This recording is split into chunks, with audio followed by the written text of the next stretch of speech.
Yes we are live now. Hello friends, this is Himanshi and welcome to let's learn. तो बहुत ही हम कहेंगे बहुत ही अच्छा दिन है, एक्साइटमेंट का टाइम है। कई लोगों को डर लग रहा होगा, बट अगर आप अपने डर को एक्साइटमेंट में बदलना सीख जाते हैं जीवन में तो आपकी लाइफ बहुत हद तक खत्म है या जीत चुके हैं आप लड़ाई।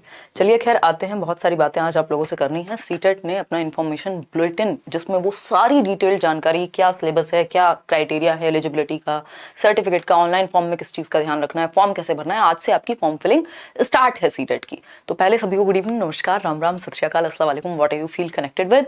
बहुत सारी इंपॉर्टेंट बातें हैं ये। बेसिकली अगर आप देखेंगे ये सीटेट का इन्फॉर्मेशन बुलेटिन और आप सीटेट की वेबसाइट पे भी जाएंगे तो वहां से आप ये डाउनलोड करके सारी कहानियां पढ़ पाएंगे। कुछ 40 पेज का ये आपका इन्फॉर्मेशन बुलेटिन है जिसको मैंने लाइन बाय लाइन पढ़ा है। तो ये मैं शायद कह सकती हूँ कि अगर आप ये वीडियो देख लेते हैं तो इसके बाद आपको ये पढ़ने की भी आवश्यकता नहीं है। इनकेस आप पढ़ के कहीं कोई दिक्कत रही है, कोई बात रिवाइज हो जाएगी, पढ़ लेंगे तो अच्छा है, नहीं पढ़ेंगे तो भी चल जाएगा। मैंने ऑलमोस्ट सारे पॉइंट्स आपके लिए नोट कर लिए हैं। फॉर्म कैसे भरना है, वेबसाइट में दिक्कत है उसके लिए एक आध दिन रुक जाओ, कोई जल्दीबाजी नहीं है कि आज ही फॉर्म भरोगे तो दुनिया में पास होगा पेपर, अदरवाइज तो नहीं। तो बहुत सारी ऐसी बातें हैं।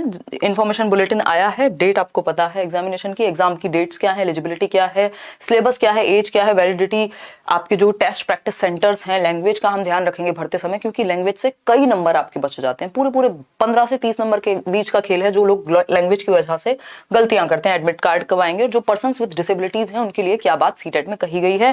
बात रही आपके फ्री नोट्स की, और एक महीने में सीटेट की तैयारी हो सकती है या नहीं, बिल्कुल हो सकती है। आपको सिर्फ और सिर्फ विश्वास दिखा करके शाम को 9 बजे लेट्स लर्न पे आ जाना है और अपना डेली पढ़ाई करनी है। इस एक महीने में हम जो भी करने वाले हैं वो सब कुछ इंपॉर्टेंट होगा।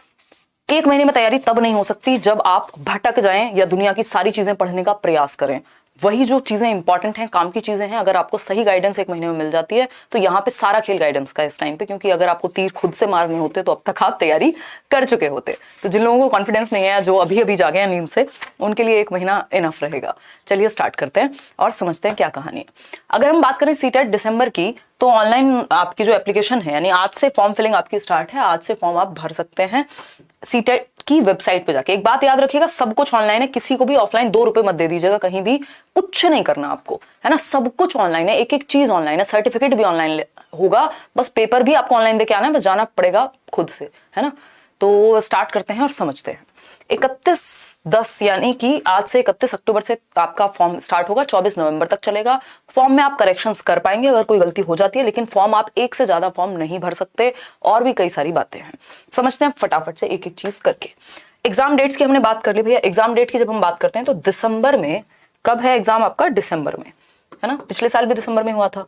दिसंबर से लेकर के जनवरी तक चलेगा, दिसंबर 2022 से लेकर करके और जनवरी 2023 तक चलेगा। पिछले साल लगभग पूरे जनवरी पेपर हुआ था आपका, किसका, सीटेट का। अलग अलग शिफ्ट में एग्जाम होगा, सीबीटी मोड में एग्जाम है जिसमें कोई नेगेटिव मार्किंग नहीं है, उस पर भी अभी आएंगे। कंप्यूटर बेस्ड टेस्ट होगा, यानी आप ऑनलाइन कंप्यूटर पे जाके पेपर दे के आएंगे। कई लोगों का रफ वर्क को लेके क्या करेंगे, ये सारी बातें मैं करने वाली हूँ, कोई डाउट छूटेगा नहीं आपका, ठीक। तो एग्जाम डेट्स, हमारी एग्जैक्ट डेट्स अनाउंस नहीं हुई हैं क्योंकि जब से ऑनलाइन एग्जाम होने लगा है तो एग्जैक्ट डेट का कोई बनता नहीं है, क्योंकि अलग अलग शिफ्ट में होगा। एक हफ्ते पहले आपके पास एडमिट कार्ड आएगा, 1 वीक पहले एग्जाम से, और उसी में आपको पता लगेगा कि आपका सेंटर क्या होने वाला है। तो दिसंबर से जनवरी, मुझे लगता है फर्स्ट वीक ऑफ दिसंबर में ये पेपर शुरू कर देंगे, 7-8 के आसपास, ऐसा ही होता आया है, उसी के बेसिस पे मैं कह रही हूँ आपसे।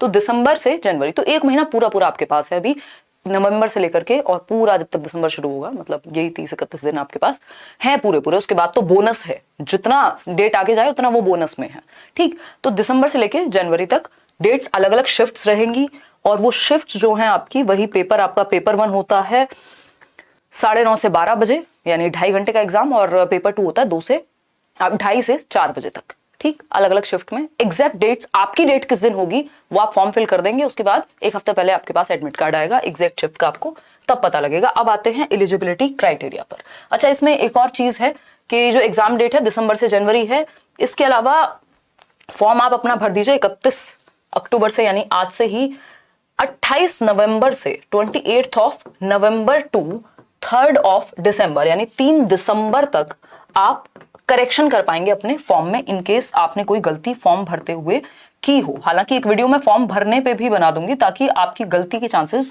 नील बटे सन्नाटा हो जाएं, है ना। यानी करेक्शन आप कर सकते हैं 28 नवंबर से लेकर 3 दिसंबर तक करेक्शन ध्यान से कीजिएगा, चीजें ठीक से भरिएगा। जो भी आपका क्लास 10th का सर्टिफिकेट है ना, कक्षा 10वीं का जो भी सर्टिफिकेट है, सारे नाम और कुछ चाहिए नहीं आपको, डॉक्यूमेंट नहीं चाहिए। अपने जो भी 10th में मार्क्स आए हैं, जितने भी जिस क्लास में मार्क्स आए हैं वो आपको पता हो, माँ बाप की डिटेल कैपिटल लेटर्स में आपको नाम अपना फिल कर देना है। जो भी आपकी जितनी भी डिटेल्स हैं वो क्लास 10th के सर्टिफिकेट के अनुसार होनी चाहिए। बार बार गलतियां आप नहीं कर सकते, एक से ज्यादा फॉर्म भरने पे आपका फॉर्म जो है वो कैंसिल हो जाएगा। तो इसलिए इस फॉर्म को भरेंगे, तसल्ली से भरेंगे, शांति से भरेंगे। उसके बाद क्या करेंगे, उसके बाद करेक्शन बाय चांस अगर जरूरत पड़े तो आप कर सकते हैं।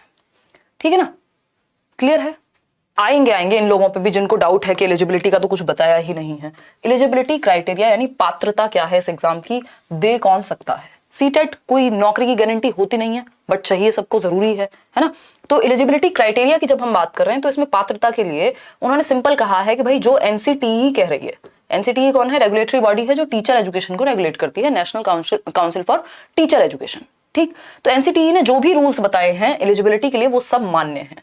मतलब क्या हुआ, एनसीटीई ने अभी कुछ टाइम पहले ही कहा था, अगर आप अपने बीएड में हैं, आप अपने डीएलएड में हैं, आप बीटीसी में हैं, किसी भी टीचिंग ट्रेनिंग कोर्स में अगर आप हैं, पहले क्या होता था, सेकेंड ईयर या फाइनल ईयर में होना इंपॉर्टेंट होता था। अब अगर आपने एनरोल कर दिया है, आप एक दिन भी गए हैं, आपका एडमिशन हो चुका है, BEd, DElEd, BTC, BElEd, whatever the courses, आप फर्स्ट डे भी अगर आप हैं, यानी आपने अगर एडमिशन ले लिया, दैट मींस आप एलिजिबल हैं। आप फॉर्म भर देंगे चुपचाप से, ताकि आपकी टेंशन आगे के लिए खत्म हो जाए। क्योंकि पेपर की जो वैलिडिटी है वो लाइफ टाइम है, दोबारा आपको सोचना नहीं है पेपर देते हुए। हालांकि नंबर ऑफ अटेम्प्ट्स आप कितने भी दे सकते हैं, है ना, कितनी भी बार सीटेट दे सकते हैं, स्कोर इंप्रूव करने के लिए भी दे सकते हैं। और आपकी मर्जी, आप कौन सा सर्टिफिकेट लगाना चाहते हैं। 4 बार दिया, 4 में से कौन से बार वाला सर्टिफिकेट सेकेंड टाइम जो दिया उसमें अच्छा स्कोर आया वो लगाना चाहते हैं जॉब के टाइम पे, वो आपकी टेंशन है।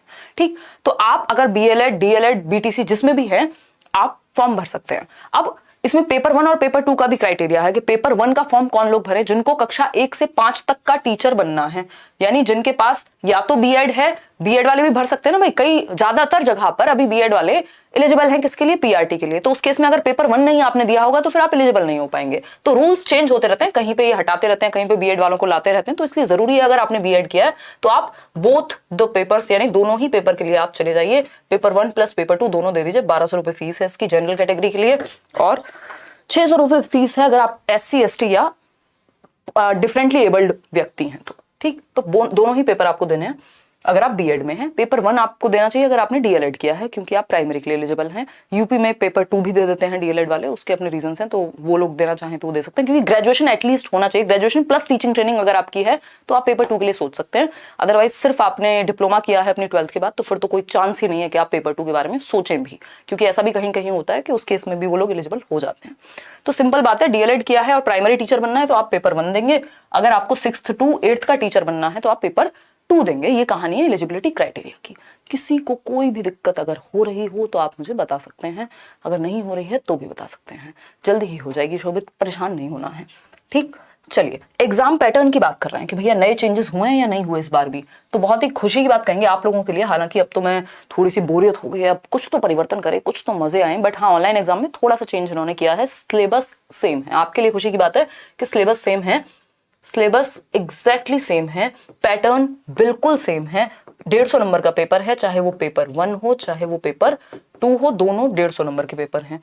बस अंतर इतना है, पेपर 1 पे जो सब्जेक्ट्स हैं उनमें 6 से 11 वर्ष के बच्चे के लिए पूछा जाएगा, यानी प्राइमरी लेवल का बच्चा, कक्षा 1 से 5 के बच्चे के बारे में सारी एनसीईआरटीज वगैरह आपको पता हो। और यहाँ पर आपके पास 6 से 14 वर्ष या कहेंगे 11 से 14 वर्ष, if I am not wrong, तो आपको इस बच्चे के बारे में भी पता होना चाहिए। कुल मिला के आपको 14 वर्ष तक के बच्चों के बारे में पता होगा तो अच्छा है, चाहे आप पेपर 1 दें या पेपर 2 दें। सिलेबस सेम है, पैटर्न सेम है, आएंगे उस पर भी। सिलेबस में कोई रत्ती भर का अंतर नहीं है, वही 10-12 पॉइंट्स हैं आपके सीडीपी के जो पेपर 1 में भी काम आएंगे, पेपर 2 में भी काम आएंगे, है ना। तो सिलेबस एग्जैक्टली सेम है, कोई दिक्कत नहीं है। अब सिलेबस में क्या होता है, 150 नंबर का पेपर है, 150 ही आपके सामने क्वेश्चन आएंगे और हर एक क्वेश्चन 1 नंबर का होगा, 1 मार्क ईच। कोई नेगेटिव मार्किंग जैसा कुछ है नहीं। इवन उन्होंने नॉर्मलाइजेशन की भी कोई बात नहीं की। तो 1 मार्क का एक क्वेश्चन, नो नेगेटिव मार्किंग, यानी नेगेटिव मार्किंग नहीं है। अगर आप गलत भी करते हैं तो आपका उस गलत क्वेश्चन का नंबर कट जाएगा, बस नेगेटिव में नहीं जाएंगे आपके नंबर। इतनी बात क्लियर है। तो ये बेसिक सी बात है। 150 नंबर में 5 सब्जेक्ट हैं पेपर 1 में, इस पे भी हम आएंगे, सिलेबस अलग से डिस्कस करेंगे। 5 सब्जेक्ट हैं पेपर 1 में, पेपर 1 में कितने 5 सब्जेक्ट्स और पेपर 2 में है आपके 4 सब्जेक्ट, नंबर 150 ही है, ठीक 150 ही नंबर है, इसमें सब्जेक्ट हैं 4, जिनमें से 3 सब्जेक्ट पेपर 1 में भी कॉमन है, पेपर 2 में भी कॉमन है। तो ये मत सोचिए कि आपकी पेपर 2